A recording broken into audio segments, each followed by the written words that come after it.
These are the entrepreneur types. They're able to come up with these ideas, and they're willing to bet the farm on it. They have this vision. It's like they're systems thinker, deeply curious. They thrive on the ambiguity. They love the challenge. They can hold risk without getting off track. Visionary, right? That's the space designer. And maybe a question that they use is what's possible.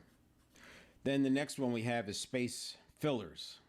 And you have probably experienced this in different ways. There are people who are great at designing and coming up with these great plans, but they just can't put it into action. They struggle with that, with making it work. There are tons of ideas, can't make them work.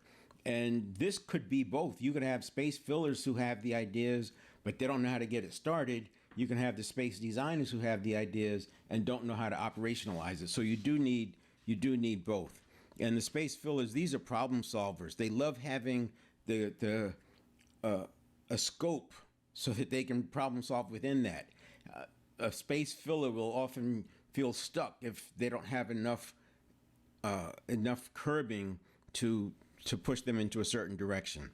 They like the constraints, but they also like the freedom of action, and they're going to be looking for improvement. So if you think about that part of the curve where I was talking about, this leverage stage, it's going to make sense to have space fillers in this leverage stage.